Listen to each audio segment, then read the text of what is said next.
Thanks for joining us. I'm Megan Roberts. Firefighting crews are making progress in protecting the communities of Fort Simpson and Wrigley Northwest Territories. Weather conditions are expected to remain favorable over the next few days. Large active fires are still burning close to Fort Simpson, but crews have been able to work on those fires. It's now been over a week since residents in both communities had to evacuate their homes. Officials say the biggest impact over the next few days will be the highway between the two communities. Essentially, that's probably going to be impassable over the next few days, on and off. There still really is an active threat towards structures at this point. We can't have both things at once. We can't have people back here with the amount of active firefighting that's occurring. So the longer people stay away, the longer we can keep working towards complete, risk reduction. Tower says the village will have to be resupplied before people can return. And services like garbage pickup and water delivery will also need to be restored. Nunavut's land use plan has been rejected again, and now the Nunavut Planning Commission is working to update the document to address the concerns that caused it to get sent back. It's the fourth draft since work on it began in 2007.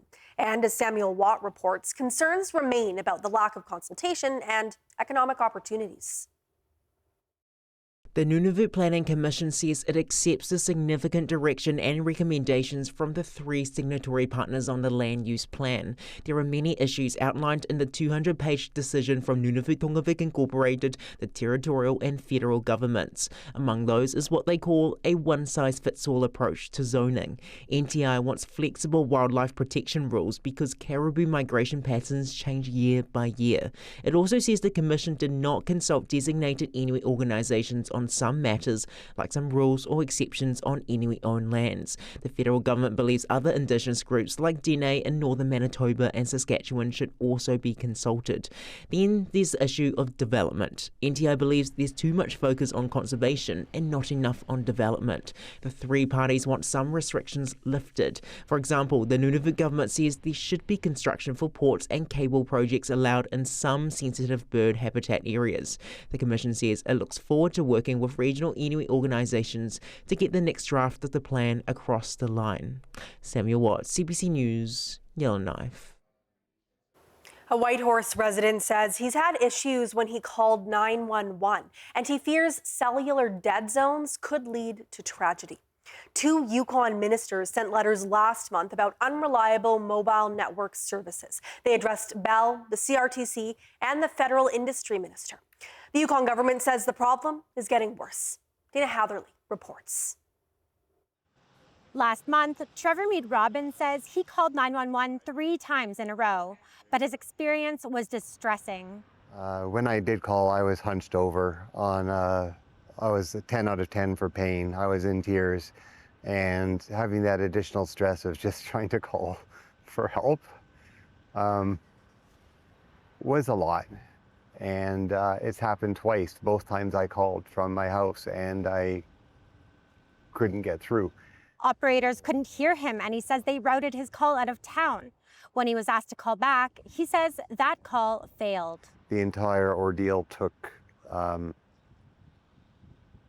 or 9 minutes versus what should normally be about a minute. So it was, fortunately, I was in a position to be able to call back. But I'm just worried for the next person that calls that dead zone may end up in some more serious trauma or casualty. Mead Robbins calls the Copper Ridge neighborhood where he lives a cellular dead zone. It's not the only area people notice poor service in the Yukon's capital city. I spoke with another person who had a similar experience while assisting her unresponsive father in Hillcrest last year. Yukon RCMP confirmed dispatchers at the operations center have received 911 hang-ups. That's when a call unexpectedly disconnects. Police say the center doesn't track the reasons to end a call without notice, but RCMP says possible factors include entering a service dead zone and network issues. Data from the National Complaints Body shows a dramatic jump. Complaints about cell service from the Yukon shot up to 60 between 2024 and 2025, up from 9 the year before. The territorial minister's recent letter to Bell demands that it acknowledge the problem, explain it, and share its plans to make the network better. It's not necessarily that we're blaming Bell, however, they are the cell phone infrastructure provider here in the Yukon. It is their infrastructure that the mobile network runs on, and they're responsible for maintaining it, upkeeping it, upgrading it, and that kind of thing. Bell and the CRTC say they have no records of 911 outages related to Mead Robin's experience. Bell says overall network upgrades would be complex and costly. It says it can't do it without the government's help. Dana Hatherley, CBC News, Whitehorse. The 22nd Clichon Annual Gathering is underway. It's being held in Wati. The gathering brings together people from across the Clichon region. It involves an open forum where Clichon citizens can ask questions and make recommendations on Clichon government policy. It also has reports from the Clichon government and its departments. Leaders and elders participate every year. In addition to government business, there are also cultural events, including hand games and drum dances. An outreach group spoke with survivors of Indian hospitals in Whitehorse today. The facilities operated in Canada up until the 1980s. Indigenous patients suffered various forms of abuse. 33 of these facilities, including 3 in the Yukon, are part of a class action settlement with the Government of Canada. Part of the settlement includes setting up a foundation to support survivors. A facilitator with the group spoke to the CBC's Ellen Jones. The mood would be very different if we were talking about compensation, because then people would be required to tell their story of what happened in the hospitals, and that can be very, very difficult for everyone in the room, especially the survivor. We're not asking that. We're saying, look, we understand that you're here. What happened to you in Indian hospitals is your affair, and it's up to you to keep in the way that you keep these things, and that we're asking for you to maybe focus on the kinds of things that this foundation could do to help in healing and reconciliation. People who couldn't attend today's session can give input through the Indian Hospital Foundation Engagements website. De Gagne says people can also request more in-person sessions in the Yukon. The governments of Manitoba and Nunavut have pledged to work closer on common challenges. Premiers Wab Kinew and John Mayne signed a memorandum of understanding in Northbeat, Nunavut this afternoon. It covers projects which cross both jurisdictions, like the Port of Churchill expansion and building the Kivaduk hydro fiber link. It also includes areas like education, healthcare, and trade. A joint committee will develop a work plan and report progress annually.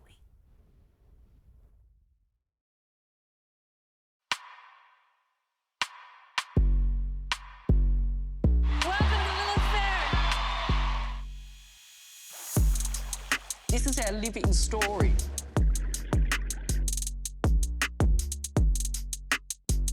Now is the time. I make people believe that impossible things are possible.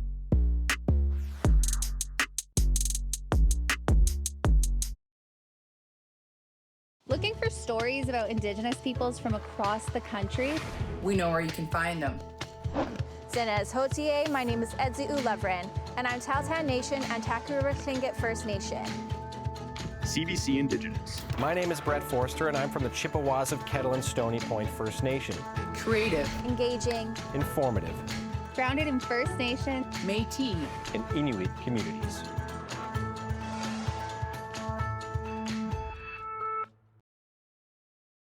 You're back. I'm back. Anything else going on? Mom? Nope. Where have you been for the past 15 years? On the run. You are done with all the crime, right? Oh, yeah. You were going to steal us a diamond. Are you going to be able to keep it together on this one? I am nothing if not profesh. Don't make me use this. Hi. This is Jessica. Nice to meet you. Jessica, she seems great. We should all go out sometime. I would love that. Wild Cards on CBC Gem. You know what they say, Crabtree? Happy wife, happy life. What have you done? Seems the city of Toronto has a paid killer on the books. In order to solve a crime, we are going to need to commit one. local news is in decline. And this is bad news for all of us. That's why CBC News is putting more journalists in more places across Canada, because local news is big news.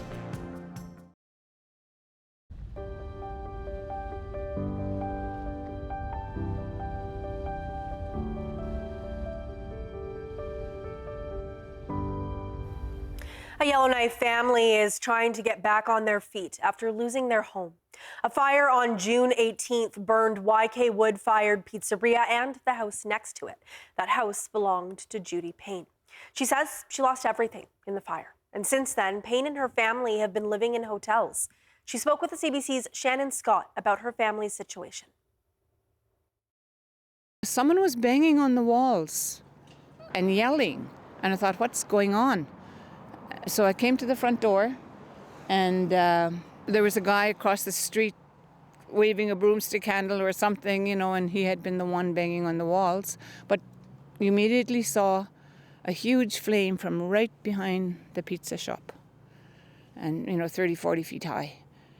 And I just yelled at my grandson, go wake your mom, tell her fire, get out, and ran to the room to get dressed.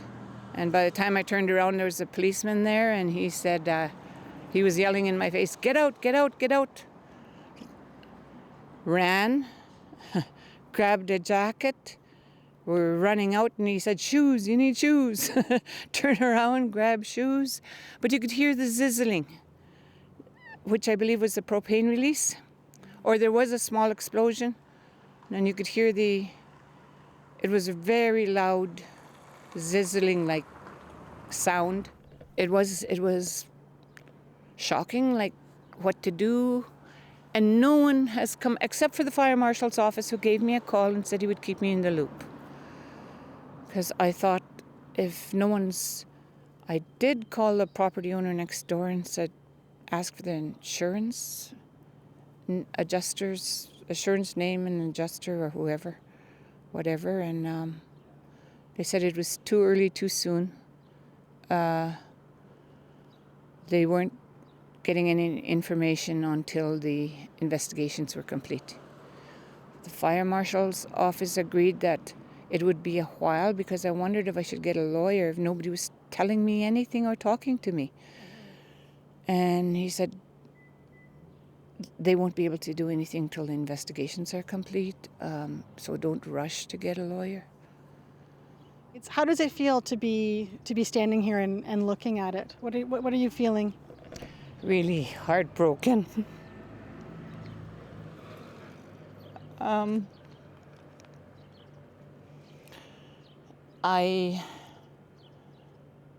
was our safe house. It was home.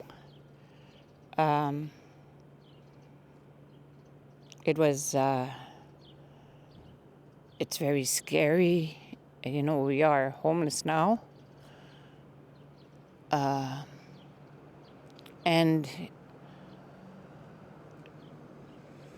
the loss of stuff, everyone says, okay, you're alive, you have your lives. Sure, we're grateful for that, but I've lost things like my dad's carvings and photo albums, of course, and important paperwork, but even things like cookbooks and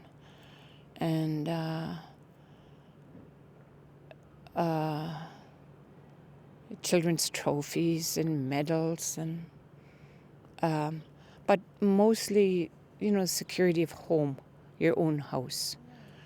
And it's really hard to just thrown totally out of routine with no, Sunday we usually have Sunday dinner, we usually bake on weekends, to suddenly don't know what to do with yourself. Lots to do, lots of paperwork, lots of searching for a place to stay till we figure out things here. What does it mean to you to have community that is coming out to rally around and make sure that you have what you need? I'm so, the neighbors have been has made us meals and sent us food. I just find everyone so kind, and most everyone so kind, and really grateful for.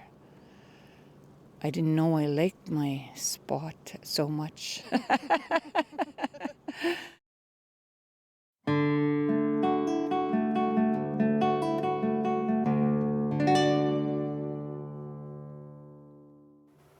Donald Trump was musing about Greenland's future again at the NATO Leaders Summit in Turkey.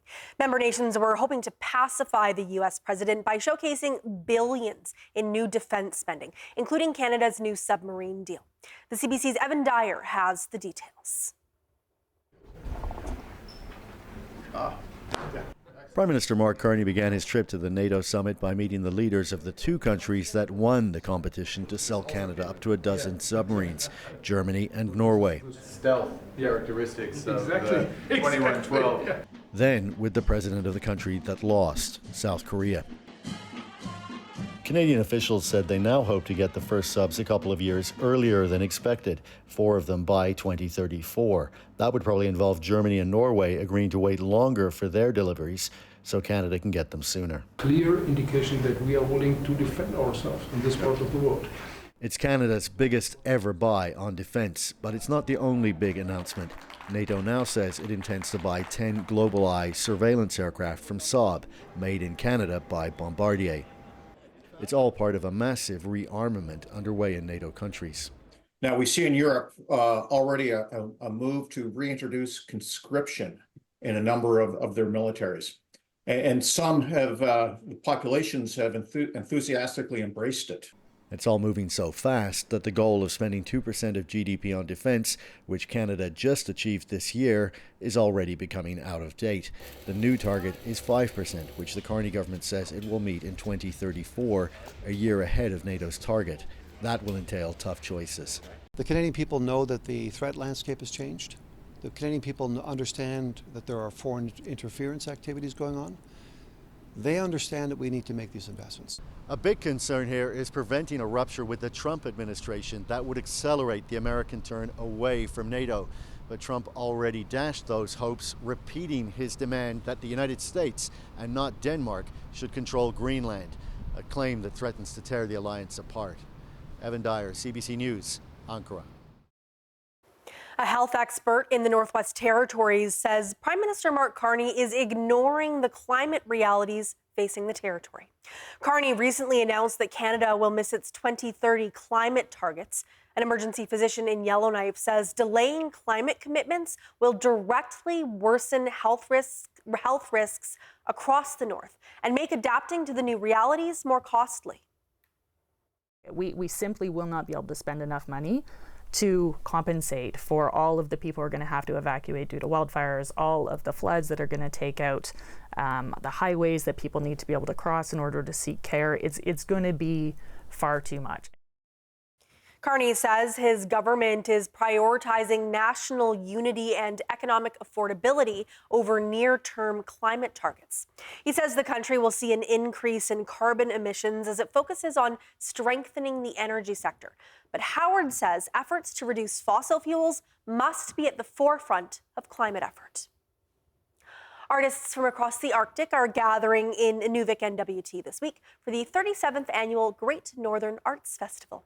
The town's Midnight Sun complex is being transformed into an art gallery. Artists are expected to arrive tonight and tomorrow to set up. The theme of this year's festival is gathering. It reflects the celebration of creativity, community, and togetherness in Inuvik. Volunteers say they are expecting a busy week ahead. And then you can see in the gallery behind me, we're going to be setting up workout tables too. So there'll be a mixture of sewing. We have a little sewing village on the other side too. And yeah, kind of a little bit of everything. And we have over 52 workshops this year, which I think is a record. I'm going to say, I'm claiming it.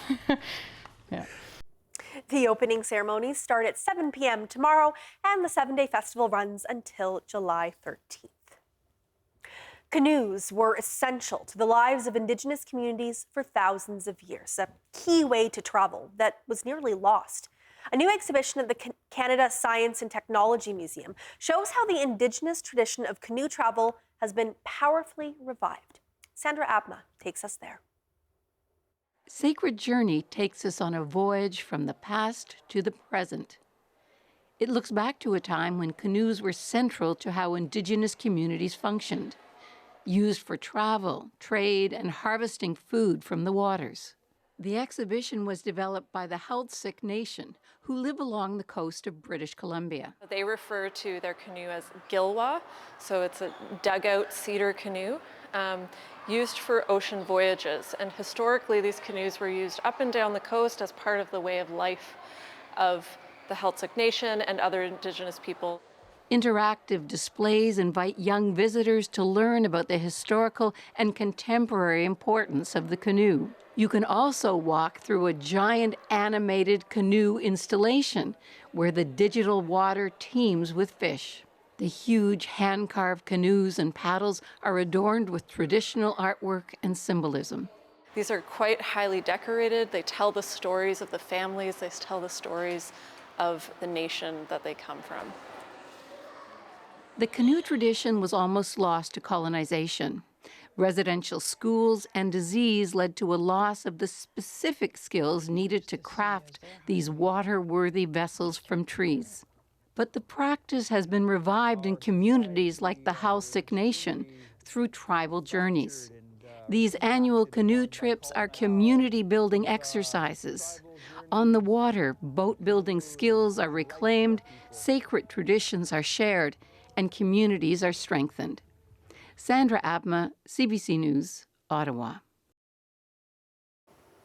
An incident on a busy highway in BC has renewed concerns about the use of driver-assisted vehicles in Canada. A woman behind the wheel of a car was slumped over with her eyes closed, apparently sound asleep, while traveling at a high rate of speed. And the person who recorded it on video says 2 children were in the back seat. Jessica Chung has that story. A video posted on social media shows a woman seemingly asleep at the wheel of a Tesla, keeping up with traffic on Highway 1 near Revelstoke on a busy Sunday. Ignorance isn't an excuse. Just because your vehicle might come with some fancy whiz-bang self-driving technologies doesn't mean they're all legal. You still have to be in control. You can't let the robot drive your car for you. RCMP say they're aware of the video and are actively investigating the incident. In BC, using fully automated vehicles is not allowed. What is allowed is driver-assisted technology, like automatic braking, lane assist, and adaptive cruise control. But the driver needs to be an active participant in the operation of the vehicle. So the responsibility still is with the driver to ensure that they're looking at the road ahead, scanning for hazards, controlling the steering wheel, and to the extent that they can, control the braking of the vehicle. The vehicle is only supposed to step in to help out where the driver needs an additional hand. Experts say driver-assisted features come with fail-safes baked into the vehicle to prevent motorists from falling asleep or getting distracted. But even with those safety measures, the technology comes with dangerous risks. The data that we're seeing right now still points to a critical incident every about 4,000 to 5,000 miles here. So, about 8,000 kilometers, which might not sound like it's too bad because it's actually pretty good, but a human driver can easily go 300,000 miles without having an accident. So if you're not paying attention during that critical intervention that's needed and you cannot intervene, then you're screwed. Police are reminding the public that drivers must be fully awake, alert, focused, and in control of their vehicles at all times on the road. Jessica Chung, CBC News, Vancouver. Kyle Lowry is coming home to Toronto. The basketball star led the Raptors to an NBA championship in 2019, but subsequently left for Miami. Greg Ross tells us how Lowry's career is ending in the city he loves. It wasn't an official contract signing, but Kyle Lowry just couldn't resist having a little fun with the moment. I think about coming back because Kawhi came back, but I'm joking, just kidding. Lowry has officially retired, and with this symbolic gesture, he can now say he finished his career in the city he had the most success in. I call it home, I mean it, through and through. Everything about the city of Toronto, the country of Canada. Yeah, it's done special wonders for me. Lowry joined the Raptors in 2012. He quickly became a fan favorite. Lowry was the reason I got into basketball and watching the Raptors. Helped build the whole We the North mentality for that. The Raptors would make it to the playoffs in 7 of Lowry's 9 seasons in Toronto. The Toronto Raptors are the 2019 NBA champions. But the crowning moment came in 2019. Lowry was an integral part of the Raptors' only NBA championship. Winning the championship was just, probably it was the biggest basketball accomplishment in my career. That year, he played alongside Kawhi Leonard, who is reportedly returning to the Raptors after a blockbuster trade with the LA Clippers. Leonard was there, supporting his former teammate on his big day. Y'all know Kawhi is a special person. He's a special basketball player, and I appreciate him even coming. Hi, everybody. Leonard wasn't the only star to make an appearance. Carter with his first Former Raptor Vince Carter called in. Now that Lowry's number 7 will join Carter's 15 in the rafters at Scotiabank Arena as the only 2 numbers retired by the Raptors. I had to cut you off. Congratulations, man. Lowry's legacy in this city will extend beyond his time with the Raptors. It was announced today that Lowry, along with his wife Ayanna Cornish Lowry, have joined the ownership group of the Toronto Tempo, the city's women's basketball team that play in the WNBA. Greg Ross, CBC News, Toronto.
And that is Northbeat for tonight. For news anytime, go to cbc.ca/north.